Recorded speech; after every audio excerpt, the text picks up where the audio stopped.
Good evening again. Amen. Last night we established that those who decide to pitch in this weather are either super sick or crazy. So you didn't look too sick to me last night, so I don't know what that says about those who decided to come tonight. But welcome, and it's lovely to have you guys here. You might have noticed that I look like I've picked up a significant amount of weight. I think of the clothing that I've packed for the week, I'm wearing almost half of it. So it's we are adding a little bit to our discussion. How many of you felt like you went home last night kind of thinking a little bit about what we had spoken about? That's a fairly good indication. How many of you felt that you woke up this morning and thought, I can't remember a single thing that was discussed? Because that would be bad, then I just confused you. So I'm hoping you can still remember enough that it feels like it makes at least some sense. And you would have noticed we introduced Healthy Harry last night, my amazing ChatGPT friend, and we spoke about blood circulation that is necessary to go everywhere in the body, even to the tippy toes of the feet. So when we're thinking about the feet and our toes, hopefully every time we put our shoes on, we're going to remember something about the blood circulation going forward.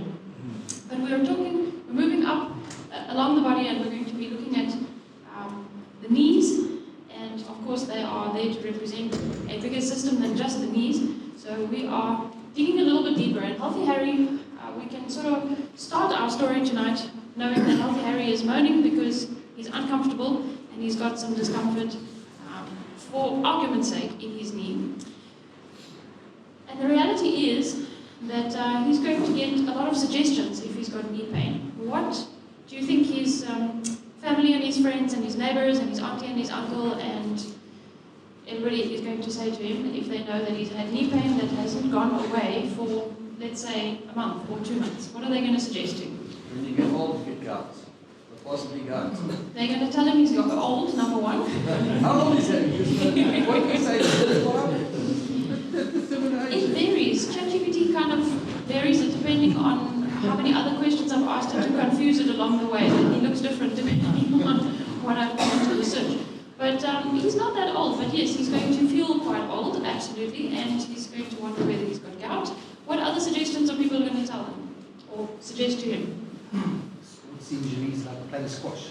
All right, so he could have had an injury, absolutely, and injuries from long ago can put their heads out a little bit later on, absolutely. If he's been a rugby player, that tends to pop up many years down the line, yes? Okay, so arthritis is one option, and there are actually several kinds of that. So gout is one of them, absolutely. So we want to dig a little bit deeper, like we said last night. We don't want to just go for, I've got a knee pain, what can I take to take the pain away? Because that is typically what we want to do as quickly as possible. We want to get relief of the discomfort, but it doesn't always address the cause. And we definitely want to dig a little bit deeper. So before we zoom in too much on just Harry's knees, let's just review a little bit what the skeletal system is comprised of. And this is not, as we mentioned yesterday, to make all of us feel like we are studying a medical textbook. It's just to give a bit of an overview. And we want to recognize that the skeletal system is an entire system that affects every part of the body once again, right? What happens if you just take the bones out of the picture? The rest collapses on the floor, like if you throw a piece of clothing on the floor, right? So the skeletal system is there to give structure, it is there to keep the body's form in its place, but it actually serves a number of other purposes. And that is what we want to find out a little bit more about. And just as a quick reminder, we are looking at knee pain just as an example of some pain. But how many joints do you see here where one bone connects with another?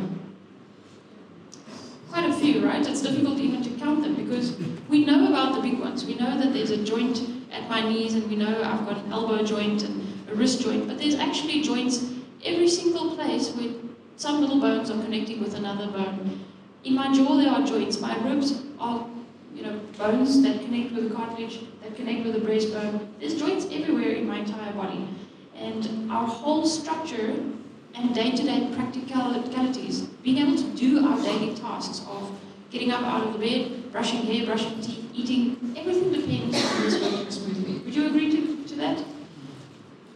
How many parts of our day are affected when there's a problem with these joints or a problem with these bones? It affects everything, right? How much are you aware of it if you've got a sore thumb or a sore toe or a sore knee? You can hardly forget about it through the day, right? So even though those bones are hidden deep inside and they're covered with layers of muscle and sinew and tendons and skin, we're very much aware of them playing a role in our day-to-day lives. Now, I want us to just get a bit of a better idea of what bone actually is, because it helps us to learn more about what we can do when something goes wrong. And I've kind of just included a basic idea here, just for interest's sake. How many of you would take a guess as to what bone that is? It's the femur. It's the one with the big knob on the top, which is the ball in the ball and socket joint. It connects into the hip. And people who've had hip issues and who have gone to the orthopedic surgeons for advice on that usually know exactly what we're talking about when we say there's something wrong with that, because for hip replacements they actually remove in part or fully that ball from the top of that bone and replace it with an artificial one, embedding it into the femur to put it in place, and then they put that whole contraption back. So that is what a hip replacement is. Now, why would they do that? Because something is causing a problem to the point that that joint there is aching so much that the person can hardly walk, and then they get to the point where they want to replace or would do a replacement for that. This is which joint? It's the knee, right? So you can see there, just by looking at this simple picture, you already have, the two bones coming together. You've got some cartilage, you've got some ligaments there. It's not quite as simple as one imagines it to be, right? There's actually quite a few complex things involved there. And why are we mentioning all of this? Because we are fearfully and wonderfully made. We want to keep that in the back of our minds, that we can recognize God has made our bodies with all of these intricate parts. And He's covered it with skin because He knows that if we know all the details, we'll freak out, right? But He's also made all of these intricate parts, and they each do a little job. They each have a purpose there. And when they're not working the way that they should, they cause trouble for us. But we want to try and support the body to work the way God intended it for, or intended for it to work. Now, there's a lot of wording on here, and we're not going to read all of that. But this is a very basic summary of what bone is actually made of. And you can see, just even if you haven't read all of that, just by the number of words on the screen, you can recognize that bone is actually also quite complex. It's not just a tree trunk that is, shaped differently. Bone has a number of different minerals in it. It has organic components with the collagen and other aspects, and then there are different types of cells that make up the construction of the bone, of which some of those cells continue to grow. Some of them, there are places where the bone stops growing in length. Bone produces things. It actually has a blood supply. It's got a lot of complex functions. But there's one specific thing on this list that I want us to focus on, because it actually gives us a hint towards understanding a little bit more about why things go wrong sometimes and what we accidentally do in the process, thinking that we're fixing things. So calcium is one of the major components of bone, and not just calcium. There are other minerals as well, and bone acts, in addition to the structure and making sure that I can stand up straight and that I can walk, bone actually acts like a storehouse for minerals. And it is constantly interacting with the blood. Now, what did we say about blood last night? How many places in the body does the blood go? Everywhere. What is the blood doing there? It is carrying things to deliver all these different aspects to the cells. What is it carrying? We mentioned it carries oxygen, it carries water, it also carries vitamins, carbohydrates, proteins, and it carries minerals. Because every cell in the body requires minerals, and different cells require different minerals. So there are a lot of minerals that are carried in the blood, and the bone is like a storehouse where things can move, especially minerals can move between the bone and the blood to keep the blood level consistent and in its optimal capacity. Does that sound like an intricate, well thought through system? Amazing, right? Now we'll come back to that in a moment, but let's talk about one of the problems that you can get with bone before we go directly to the joints. Have you heard of osteoporosis? I'm sure that you have. Many people have heard about this because it's often spoken about. Who are the people that get osteoporosis? Women. Women.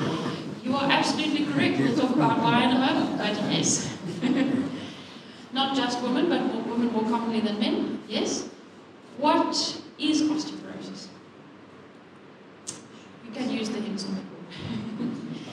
degeneration? So there's somewhat, you can think about it like degeneration, but in essence, your bone is meant to have a sponge-like looking structure in the sense of how it looks, but it is hard, right? Because of all those minerals, the minerals are a combination of the calcium and other minerals. It actually solidifies it to give it the hard structure and the hard strength. But on the inside of the bones, it doesn't look smooth. It looks like it is sponge, even though it has a hard structure. And it's meant to have a solid structure. There's supposed to be enough minerals and enough actual structural bone tissue there to give it strength. In osteoporosis, you will see that the sponge looks a little bit more sparse. Do you see that? It looks like there are more spaces than actual bone. And that's exactly what happens in osteoporosis. You end up with a mismatch of how many air bubbles, I say air bubbles, but it's not air bubbles, obviously there's no air in there. But you end up with less bone and more holes. Does that make sense?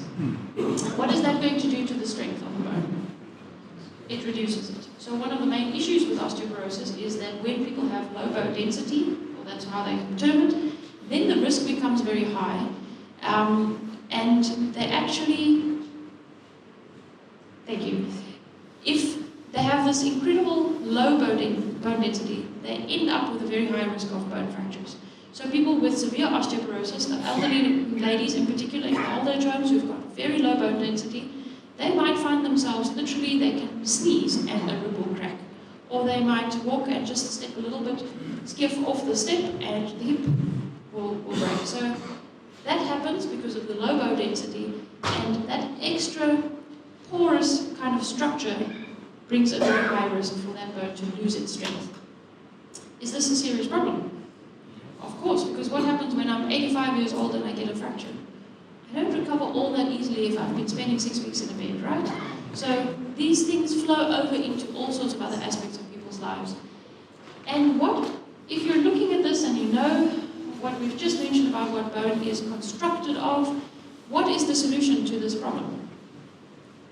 If somebody says to you, well, bone is made of all these minerals, and I've got a problem with osteoporosis, what is the advice going to be? I think the world would say your calcium deficiency. Alright, so they will say, well, there's a mineral problem there, and particularly calcium deficiency is linked to that. And what are they going to tell me to do? Drink more dairy. Drink more milk. Okay, so we'll come back to that in a second. Now, interestingly enough, the highest risk factor for osteoporosis is not actually low calcium, it is actually inactivity. And that is why the older people get, the higher their risk is for osteoporosis, because they move less.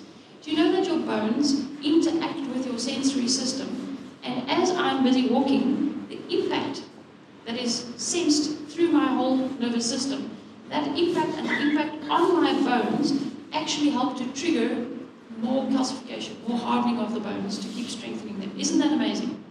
So your athletes who are just swimming, and they're just swimming and swimming and swimming, hours and hours of swimming in the day, they can have osteoporosis actually, because they're not getting enough impact on the bone.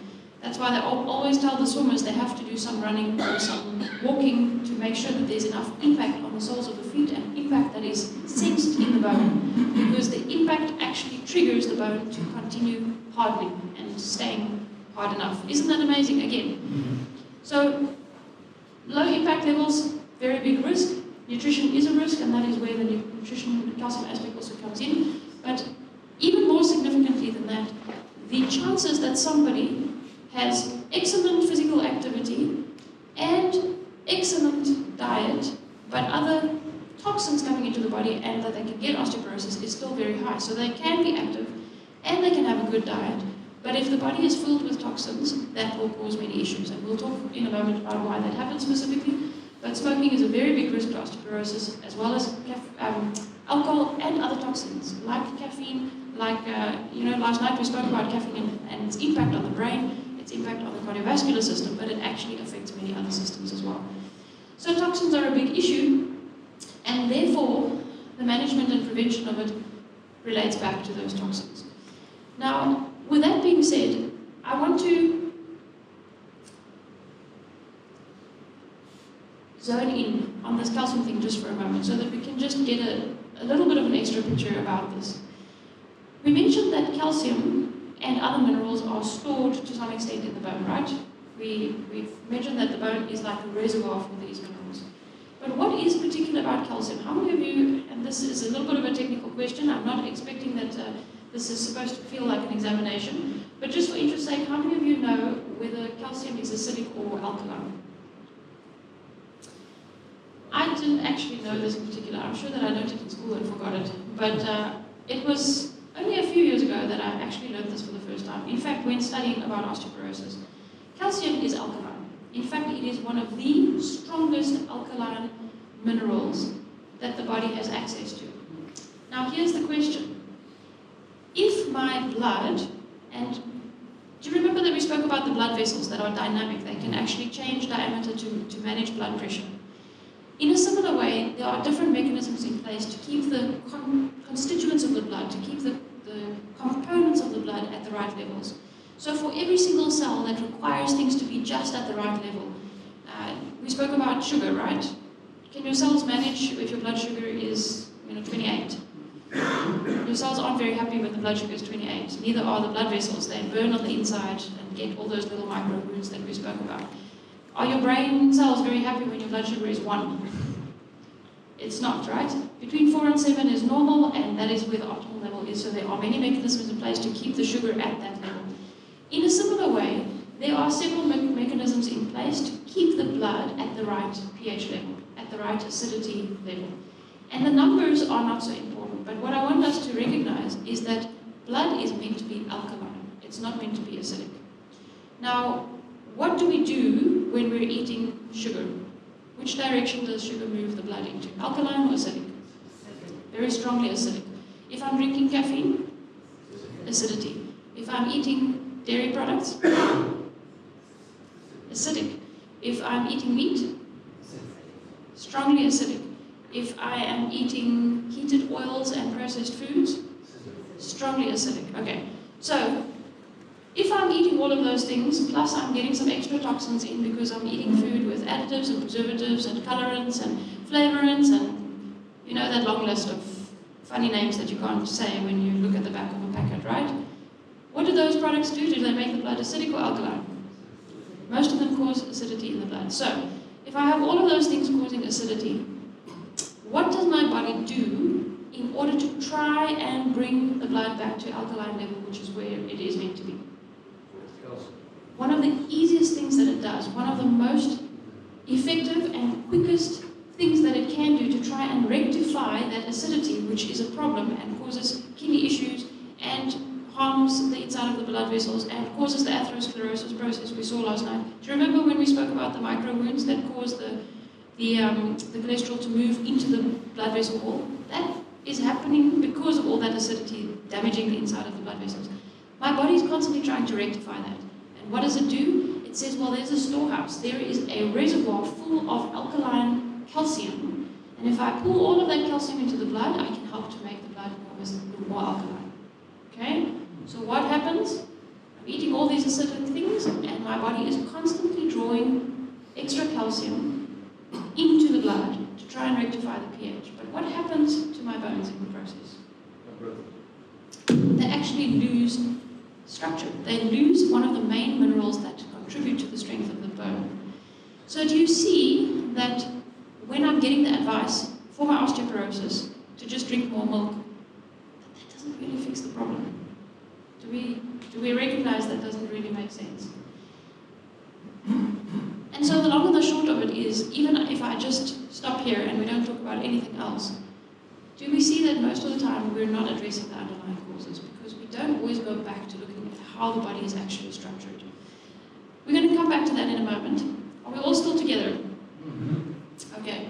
Now, osteoporosis is just one of the problems with bones that we can have. Old injuries is another one, which I haven't specifically listed, but you're absolutely right. And then there are several other issues with the skeletal system that can occur quite frequently. Is it common for people to struggle with things like gout and arthritis, different kinds of arthritis? Is it common for people to say, I've got aches and pains in my knees and in my toes and in my hips and all over the place? It is extremely common.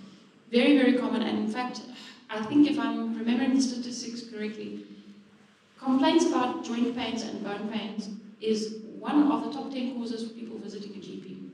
It's quite a lot. Is it fun to have any of these problems? How many of you have experienced any degree or some degree of this? Not exactly pleasant, right? Okay. So Healthy Harry has developed some problem here. According to that picture of his big toe, any ideas what he's got? He's got that lovely thing, and he's got gout, and then most likely if he's got this issue, he doesn't necessarily know that the joints are a warning system's issue. And what is his doctor going to tell him? Stop eating tomatoes. Right? That's one of the first things they say, because tomatoes are acidic, so stop eating tomatoes. Drink more. Well, what they're probably going to say to him, you're joking, but in fairness, they're going to say to him, have less wine. What does alcohol do to your blood pH?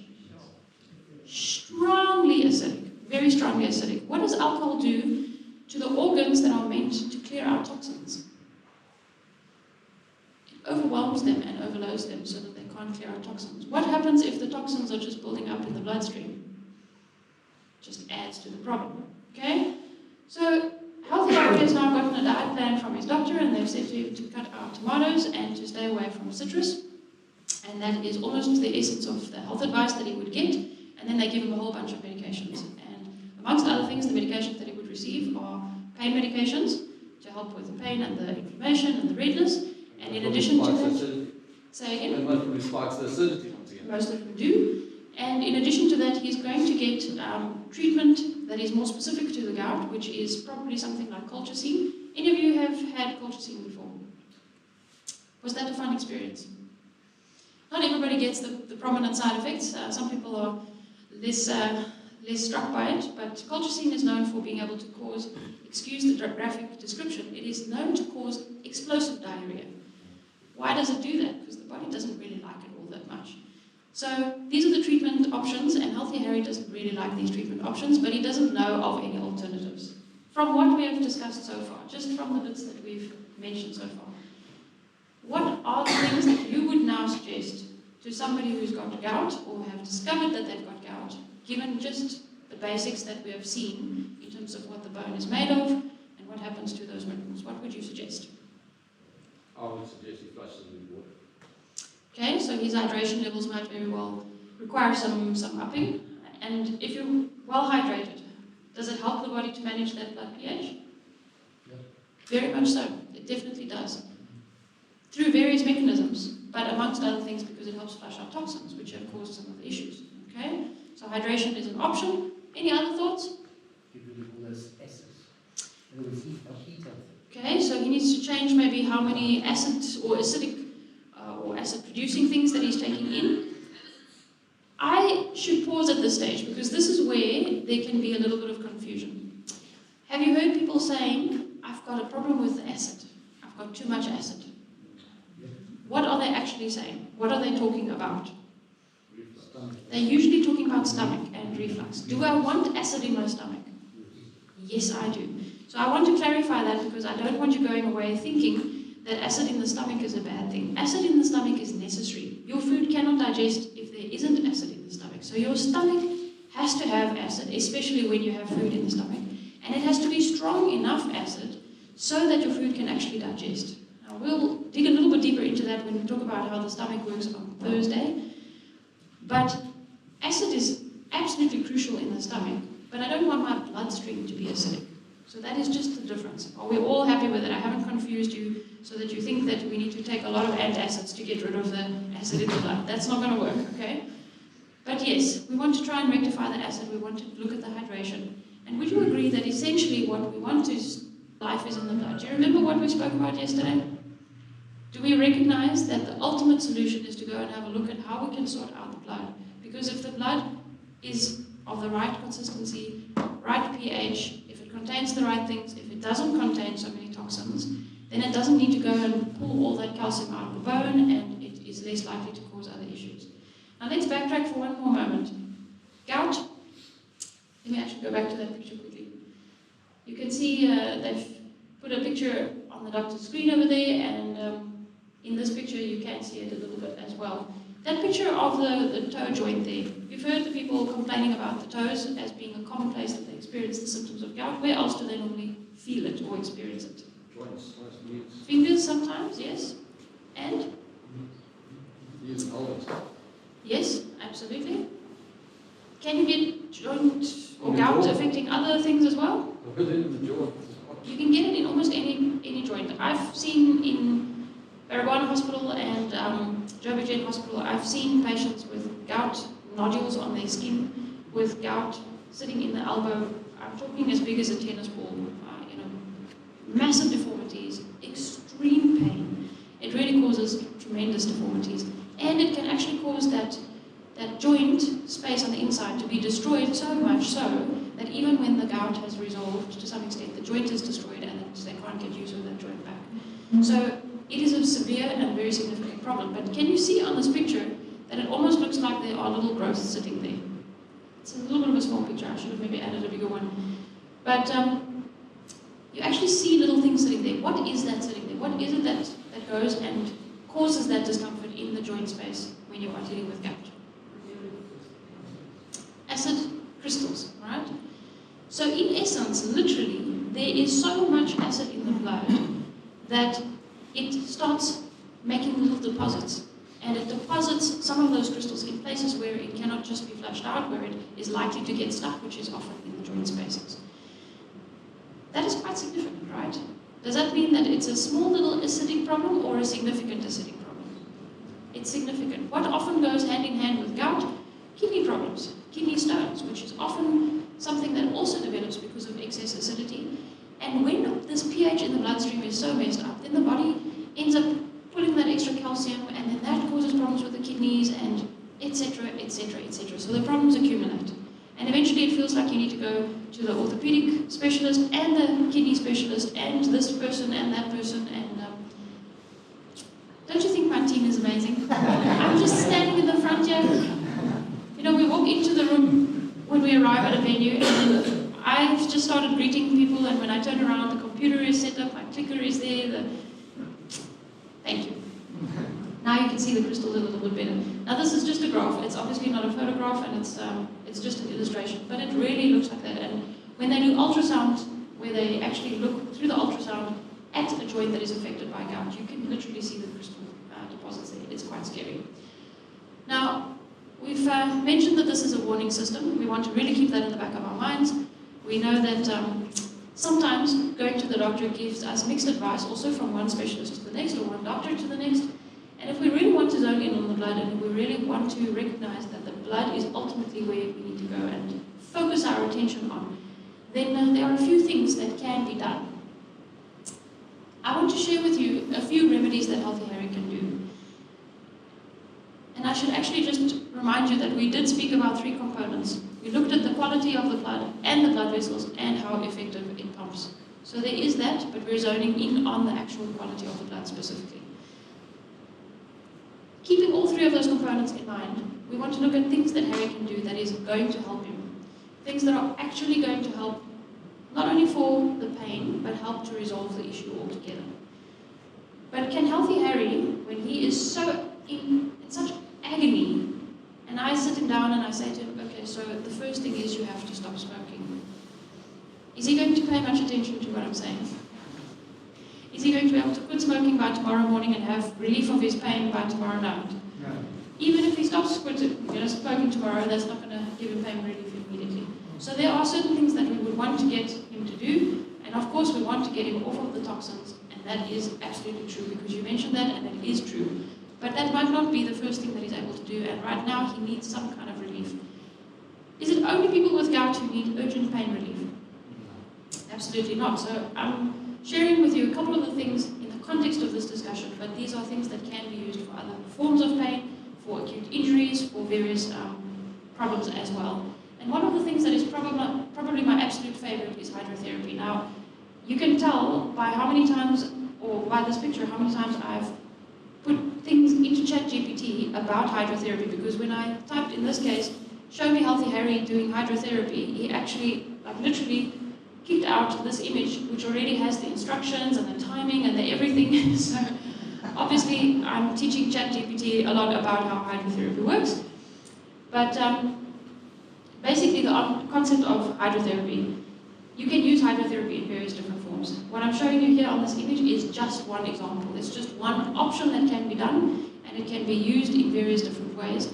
But the idea behind it is that we use two contrasting temperatures in water treatments to do something specific. Now, when we spoke about the blood vessels last night, we spoke about the blood vessels constricting and dilating.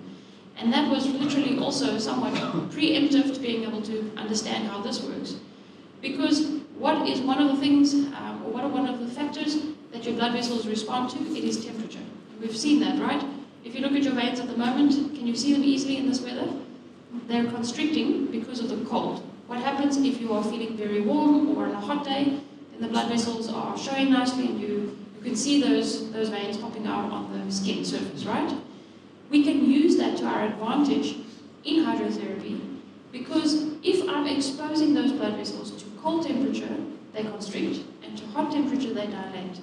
And what can I then ultimately do? I can do that in alternating fashion, which triggers a pumping action, because the blood vessels constrict and dilate and constrict and dilate, and you can literally imagine in your mind how that pumps the blood forward a little bit. Does that make sense? So what I'm going to do in hydrotherapy is I'm going to submerge the part of the body that I'm wanting to help to treat. Maybe his toe is very painful in this particular scenario, so I tell him, put your feet into a bucket with nice, very warm water for 3 minutes, and then switch over into a bucket with ice water for 30 seconds. And then keep repeating that. So you can do 3 to 5 cycles into the hot water, ice water, hot water, ice water. A little disclaimer here, please do not recommend that somebody does this if they don't have sensation on their feet. A diabetic who's got very poor sensation should not be the one that tests that hot water, because they won't know if it's going to burn them. Does that make sense? Mm-hmm. So if you are going to use this to help somebody who's diabetic or an elderly person or something, please make sure that you just check the hot water with your own hands, put a wrist or something into that water, get the person themselves to feel the water as well. But if there's poor sensation on the bottom of the feet, it is possible to burn. But other than that, this is a very low-risk treatment. I don't know of people who get complications from doing this, especially not with a foot bath or a local part of the body. And you can use it in several different scenarios. In fact, a hot and cold foot treatment like this even helps for headaches, because it helps to improve the blood circulation to the feet. But in the process, it draws a little bit of that excess blood out of the brain, and it just reduces the pressure in the brain a little bit, so it can even help for headaches. This is a very effective and very, very safe treatment. How many cycles? 3 to 5, more or less, depending on how much time. And you can imagine if you're doing 3 minutes on one side, 30 seconds cold, 3 minutes hot, 30 seconds cold for a few times. Does that take hours and hours? It doesn't take very long. How soon are we likely to see pain relief with some treatment like this? Literally after 3 to 5 cycles, you can already have a significant reduction in pain. And I don't want to take up too much time, because I think I'm going to keep you here too long, but I can tell you in very brief, I've personally used this several times over the last few years. And probably one of the most significant cases that we saw, and I think Jaco might remember, I told this as well to a group that he was present at.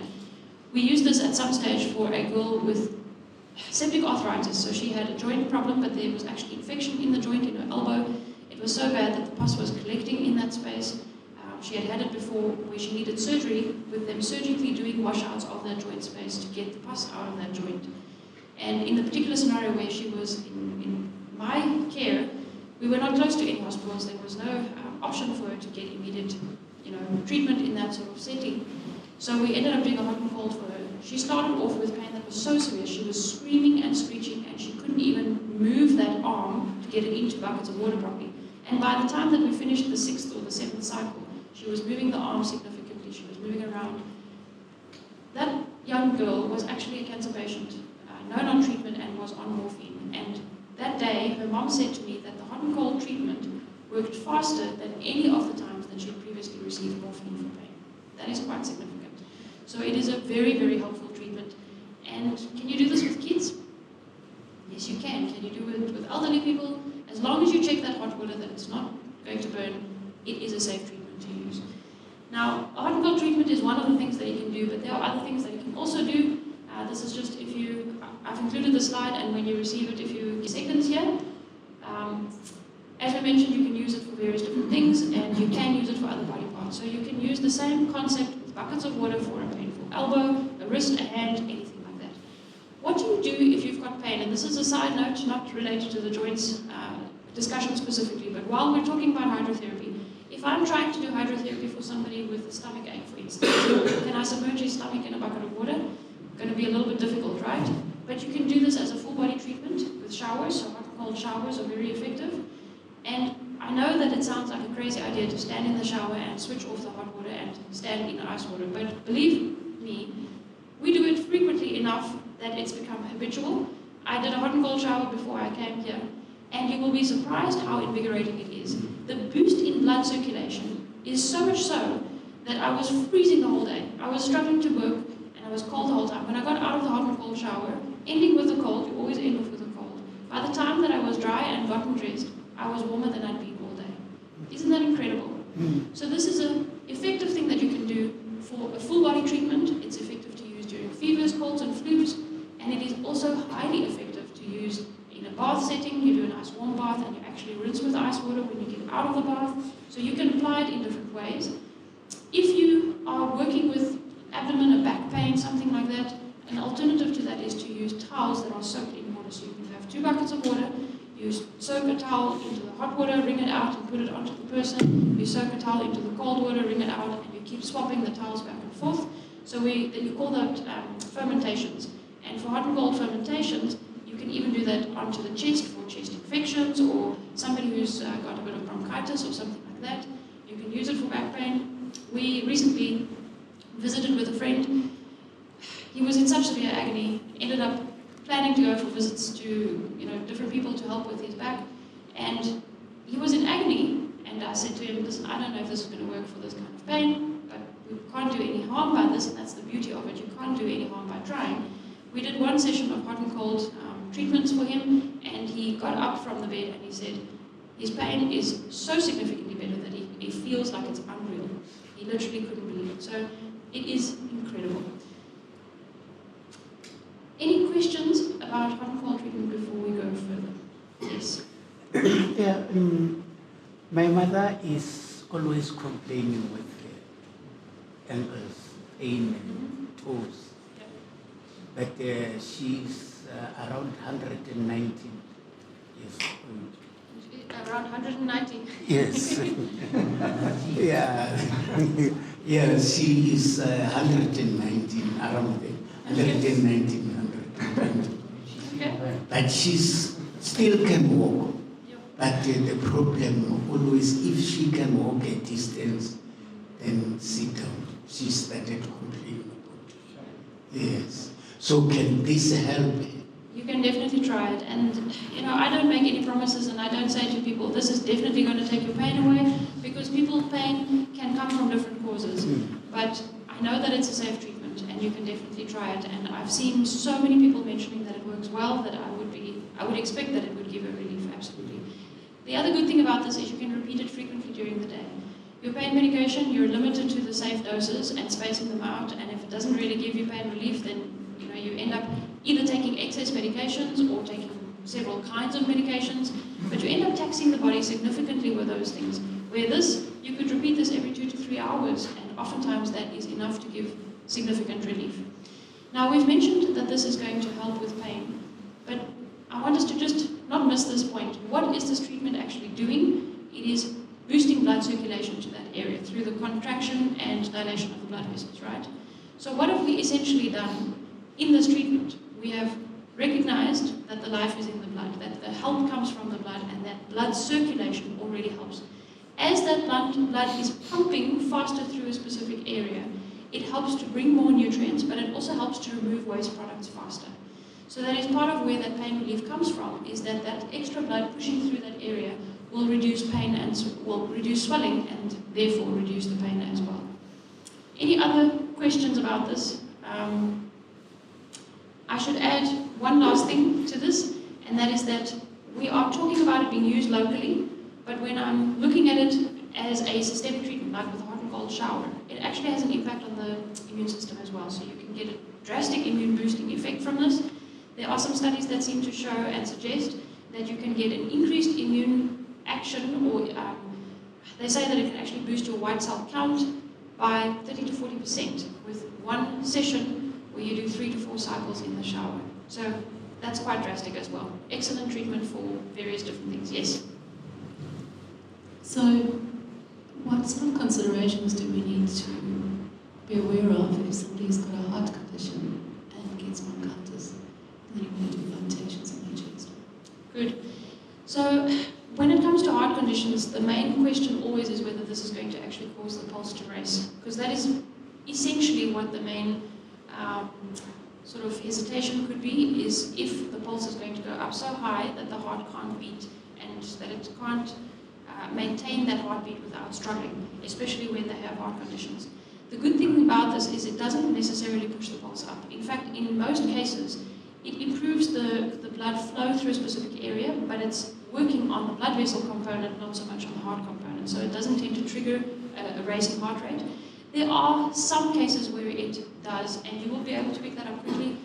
If somebody has a heart condition, I would say keep an eye on what the pulse is doing, and if you're going to do it directly on the chest, you might want to do a pulse oximeter, those little easy things that you can just pop onto the finger to keep watch on what the pulse is doing. If you see the pulse is going up, you just end the treatment. So you can oftentimes do at least 2 cycles before the pulse goes up, which means you've already had a positive impact before the heart gives any specific response. And that is, again, the beauty of it is that you're giving a treatment that you can immediately stop, whereas medication, once it's in the system, you can't remove it. So if you've taken a medication and your body is reacting negatively, it's in. You can't take it out, where with this you can end it immediately if you see there's a problem. That makes sense? Okay, yes? Hot water and cold water are better, but maybe you would do ice water for the heart. Yes, you can adjust it in certain ways. So the bigger the contrast between the two, and that's how we term it. If you want to look it up on the internet, you can look for contrast hydrotherapy. The bigger the contrast between the warm and the cold, the better the vasodilation or the pumping effect. But if you have either a diabetic with the feet that are not that doesn't have such good sensation, or if there's a heart concern or something like that, you might just do it in a milder sense. So you might make the hot water not as hot and the cold water not as icy. And you can always try it in that sense and test it out before, making the water colder or hotter on either side. Happy with that? Okay. So hydrotherapy is one of the main things that can be done, and it is a very, very safe treatment that you can use for these kind of joint issues. Just for interest's sake, this was actually the first picture that it kicked out when I asked it to show me hot and cold treatment. I thought it was interesting that Harry had 1 foot in the hot water and 1 foot in the cold water. Theoretically, you could do it this way, but then I asked ChatGPT to try a different option. It's just easier to move both feet from, together, as opposed to trying to swap the buckets around. So that's if you ask a computer to do treatments, that's what it's going to give you. All right, some other options that can be done is using poultices. How many of you have ever heard about poultices or used them? I see some of you have, so that is good. I'm then not going to spend too much time, explaining too much detail about this, but the basic concept of a poultice is where you put some remedial things into a piece of cloth and you close it up so that you can put it onto the body, and it's going to act through the skin. Do our skins absorb? They do. We see the evidence of that every time we put hand cream on, and that seems to vanish. It's going to absorb into the skin. And in the same way, we can actually use poultices to draw things out through the skin. So it can draw inflammation, it can draw swelling in particular. And one really great option for that is grated potato. Now, the first time somebody said to me to put a grated potato poultice onto somebody's swollen knee, I thought they had lost their minds. I was like, there's no way that kind of old wives' tale is going to do anything. And lo and behold, it is astonishing to see. If you grate a potato, the high mineral content of the potato acts as a magnet for that extra moisture. So somebody's knee could be swollen that it actually, I don't know if you've ever seen people's knees swelling to the point that it looks watery. It's like almost soft and squishy around that area.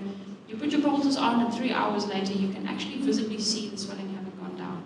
If you combine these treatments and you do a hot and cold treatment first, or the contrast hydro, and then put a poultice on, 3 hours later there's usually a drastic reduction in the swelling and the pain. So those are great options. Charcoal poultices are also really helpful, especially if there is inflammation that has some additional component. If it's just swelling, in other words just water, then the potato helps to draw that out nicely. But for things like the gout, and of course for anything that is remotely infective, charcoal is a magnet for toxins and it draws it even through the skin. We use charcoal poultices on anything like an abscess, a boil, on swollen areas, insect bites, spider bites. We use charcoal poultices over the abdomen as well because it draws out toxins from the general blood circulation. So when somebody is busy trying to detox, getting off of caffeine, getting off of alcohol, getting off of smoking, charcoal poultices over the abdomen can help with that as well, drawing out some extra toxins. Yes? Excuse my ignorance. The charcoal poultice, the charcoal that you buy, is that the stuff you buy from Discount? Or is that the stuff you find in your... Could that also be used or not? That's a very good question. So they do sell activated charcoal at places, at health stores and Dis-Chem and places like that. Significantly pricey compared to what you can get it for if you buy it in bulk for what it's worth. So if you know that you are frequently likely to help somebody needing some help with something like charcoal, I suggest buying it in bulk. It's much cheaper than the containers you get at Dis-Chem. But either which way, that is activated charcoal. And they basically heat it, and through the heating process, it just opens up the molecules to increase the surface area for binding to the toxin. So it can bind a little bit more per gram of charcoal. But the charcoal in your fireplace can do the same. It is just not as potent because it hasn't been activated through that heating process. So if that's all you've got... Absolutely. In an emergency situation, you grab what you've got. What I would be careful of is taking charcoal from a fire where there was rubbish that was burned together with that. If there was plastic and other junk in the fire, that would be a problem, but if it was pure wood, that would be absolutely fine. The more severe your problem, the more remedies you could add to that. And I'll add that just as a mention, because sometimes people think that we're saying that these are cure-all situations. And if it's a minor problem, you can do one poultice and you can have it on for 4 hours or 5 hours and you just keep swapping them out. But if it's a significant problem, that girl that we were helping with the joint infection, septic arthritis is a medical emergency for all intents and purposes. We did hydrotherapies on her literally every 3 hours. We swapped poultices every 2 hours. We did a whole bunch of things. So the more significant your problem is, the more aggressive you're going to use your treatments, and oftentimes you're going to add several treatments and alternate back and forth between things. Does that make sense?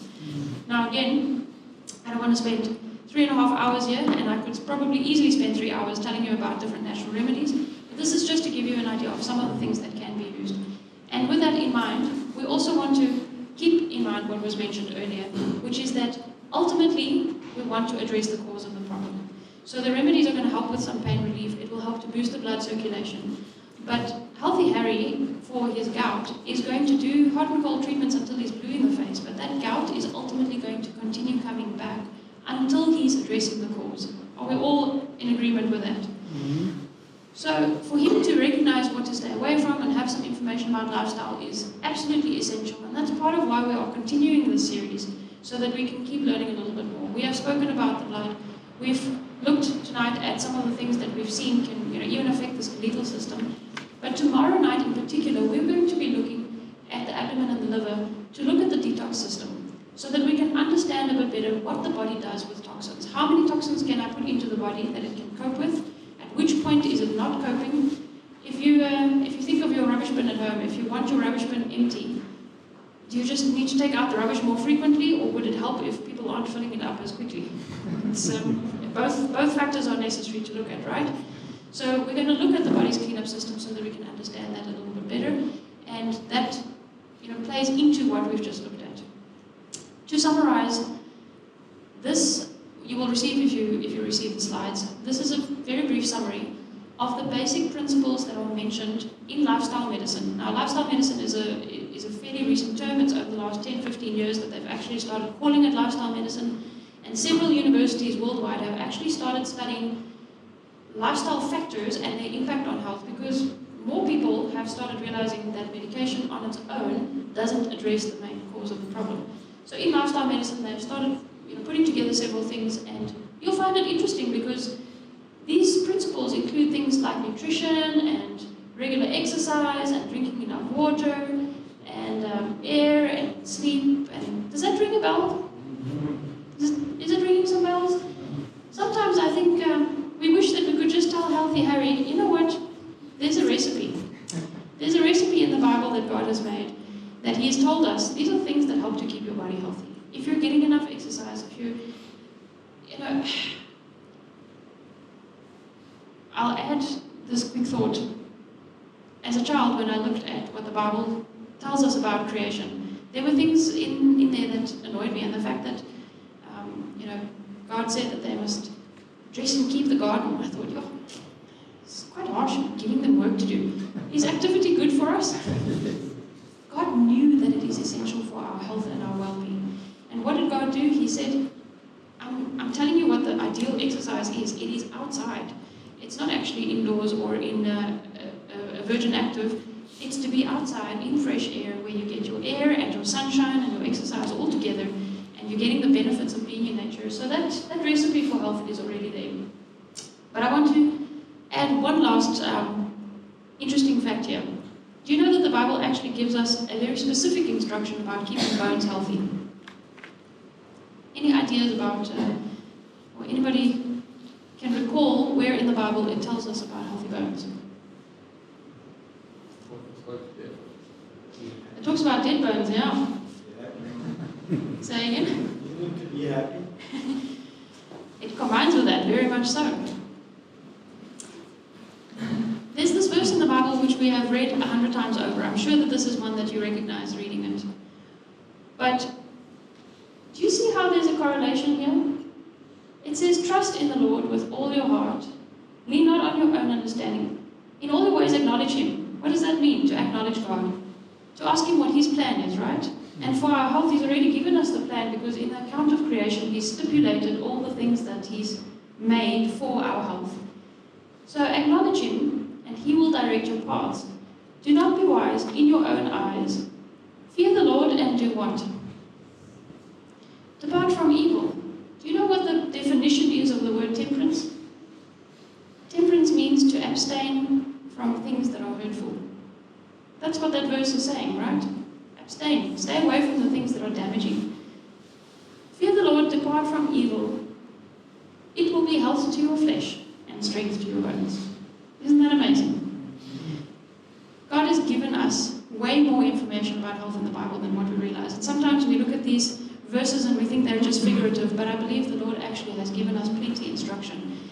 And in these instructions, His message is always the same. Follow my plans. I have plans to prosper you and not to harm you. Stay away from the things that damage you. It will give you health. So I'm hoping that this is an encouragement to you, and that we will be able to go again to the Lord and say, Lord, my health is might not be where I want it to be, but I know that I can go back to your paths, and the Lord also promises throughout Scripture that He is the healer that can restore us as well. Shall we go into question and answer? All right, let's, any questions about not just the hydrotherapy, but what we have discussed? I am rounding it off, even though we can talk for quite some time more about it and we can dig deeper, but we don't want to keep you here until the cows come home. So I'll have a scan through this. Any questions before we jump to the papers? You're curious what the papers are saying. All right. So choline deficiency can present in diverse and possibly unrelated symptoms. Can a person be born with a tendency to be choline deficient? And can you recommend a best practice approach for a vegan to restore and manage depleted choline levels? I'm actually going to answer this in the context of deficiencies in general, because choline deficiency is just one, but people can have deficiencies in all sorts of things, right?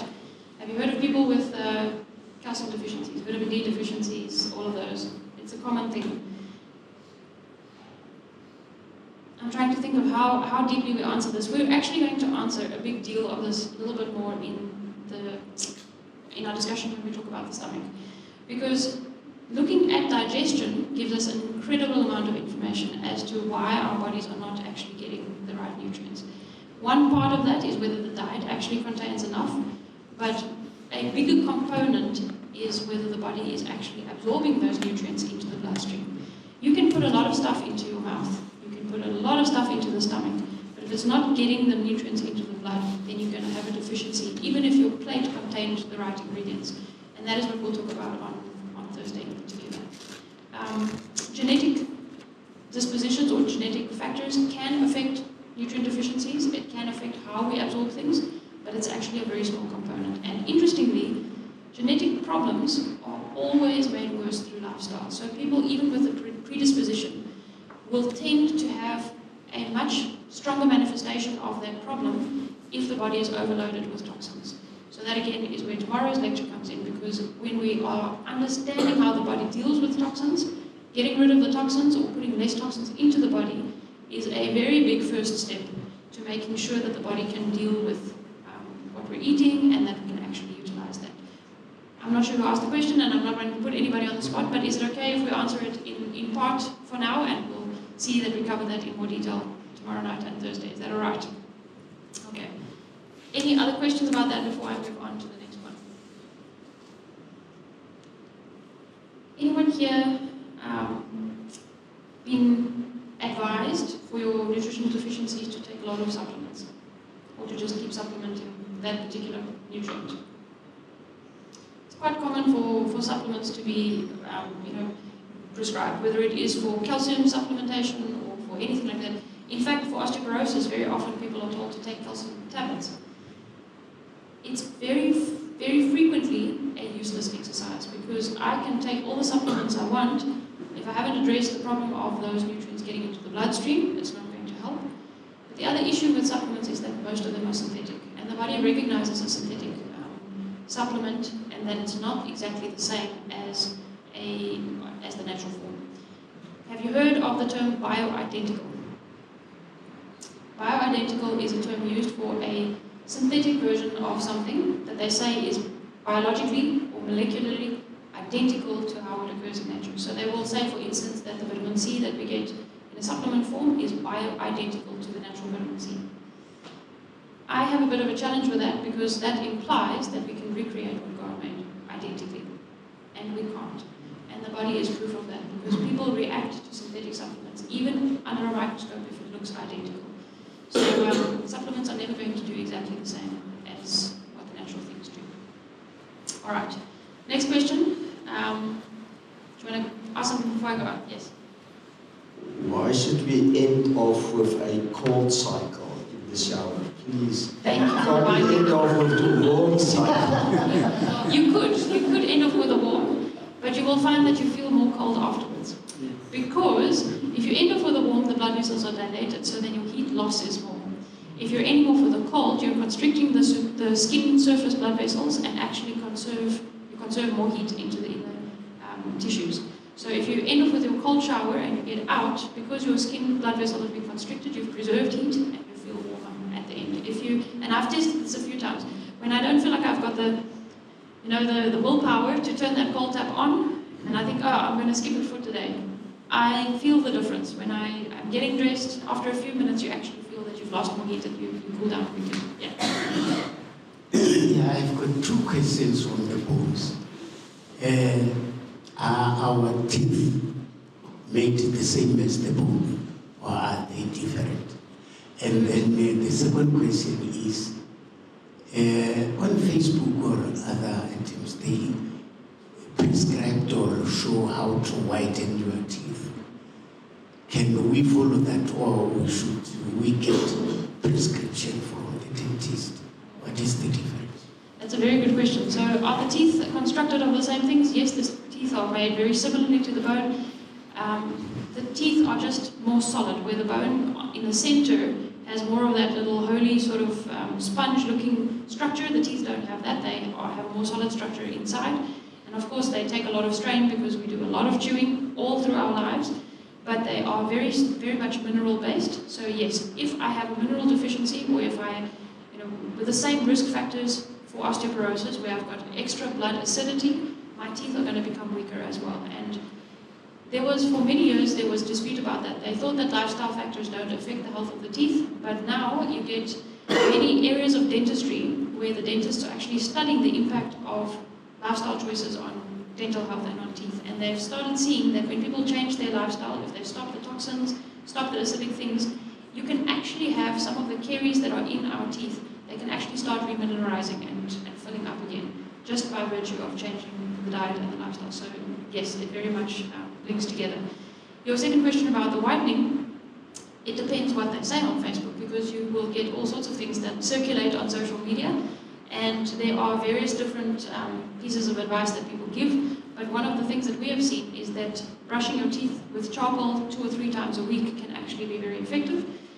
They say that you shouldn't wash your teeth or brush your teeth with charcoal every single time that you brush your teeth, because the charcoal has a granular texture. It's quite abrasive, so it can actually damage the enamel if you use it too frequently.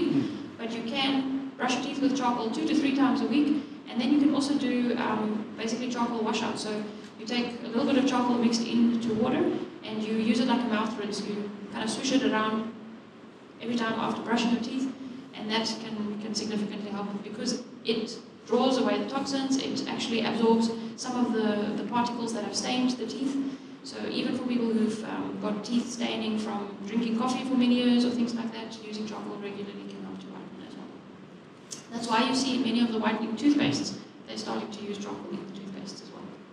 Yeah. Yes, any other questions? I'll read this one quickly. Can depression be remedied by monitoring blood and adjusting vitamins, minerals to help restore the body's chemical balance? For example, after a drug abuse session or a nervous breakdown from too much stress.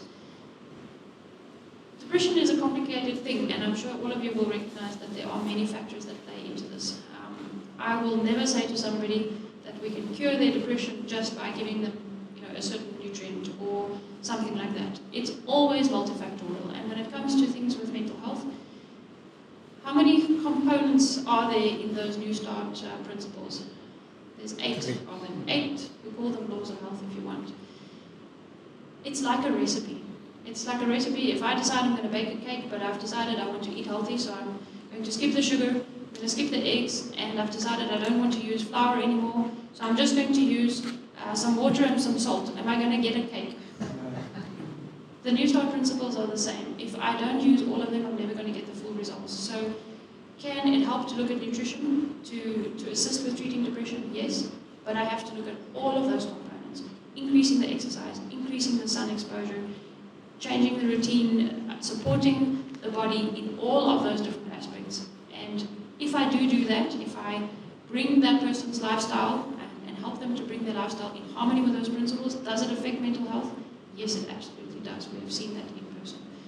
In fact, probably one of the most life-changing things that we've experienced is working with patients who have been on medications for years and years and years, where we don't just stop those medications instantaneously, but we teach them about the New Start principles, and oftentimes after several weeks of using that information, changing the diet, getting rid of the toxins, increasing sunlight, increasing exercise, their need for the medications drop down and drop down and drop down, and it's a remarkable process to witness. It's really amazing. Does that, I'm sure all of you can relate to something related to depression, so not specifically to the person who wrote this, but does it feel like we're answering that question? All right, any other questions? Again, if there are questions you don't want to share publicly, feel free to pop them down, and you don't have to necessarily write them here. You can also write them at home if you just want to drop it into the box. You're welcome to do that as well. Shall we end off with a word of prayer?